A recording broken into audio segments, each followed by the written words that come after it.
Japan কি আমি নিজে নিজে আসতে পারবো কিনা। তো ওনার প্রশ্নটা আমি ক্লিয়ার হই নাই, বাট উনি যেটা বলতে চাইতেছে আমি বিভিন্ন ক্যাটাগরিতে কি নিজে নিজে আসতে পারবো কিনা বা কোন ক্যাটাগরির কথা বলছে আই ডোন্ট নো, কিন্তু বেশিরভাগ ক্যাটাগরিতে আপনি নিজে নিজে আসতে পারবেন। যেমন আপনার ল্যাঙ্গুয়েজ ভিসা, আপনার এখানে অ্যাপ্লাই করতে পারবেন নিজে নিজে। এখানে আপনার জাপান সম্পর্কে অনেক ইনফরমেশন থাকা লাগবে। দ্বিতীয়ত আপনার জাপানে পরিচিত কেউ থাকতে হবে যাতে আপনার ল্যাঙ্গুয়েজ স্কুল সাথে আপনার কানেক্ট করে দিতে হয়। টোটালি হচ্ছে কি এগুলো একটা এক্সপিরিয়েন্সের ব্যাপার।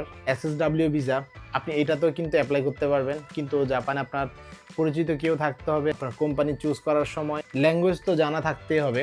যখন আপনি একা একা করবেন বিষয়গুলা, তাদের সাথে কমিউনিকেশন করতে হবে, দেন তাদের ওয়েবসাইট চেক করতে হবে, ফাইল সাবমিট করতে হবে, অনেক কিছু ঝামেলা আছে। তবে আপনি যদি একা একা প্রসেসিং করে আসতে চান, এটার সহজ পদ্ধতিটা হচ্ছে জাপানে মাস্টার্স প্রোগ্রাম, ওইটা অনেক বেস্ট। অ্যাভেলেবেল মাস্টার্স প্রোগ্রামিং ভাইরা আপনার স্কলারশিপ অথবা মাস্টার্স প্রোগ্রামিং আপনার কিন্তু নিজে নিজে আসতেছে, because of they know that আপনার ওয়েবসাইটের কীভাবে প্রসেসিং করতে হয়, তারপরে কীভাবে ফাইল সাবমিট করতে হয়, দেন ইউনিভার্সিটির সাথে কন্ট্যাক্ট করে কোন ইউনিভার্সিটিতে কোন স্কলারশিপটা প্রোভাইড করতেছে, দেন তাদেরকে মেইল করে।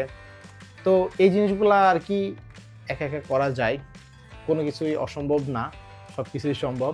সো আপনার উত্তরটা অবশ্যই পেয়ে গেছেন। আমি অবশ্যই আপনার প্রশ্নটা বুঝি নাই, তারপরও আমি পুরো বিষয়টাকে বর্ণনা করে এবং জাপান নিয়ে যদি আপনার কোনো প্রশ্ন থাকে কমেন্ট করুন। Bye bye.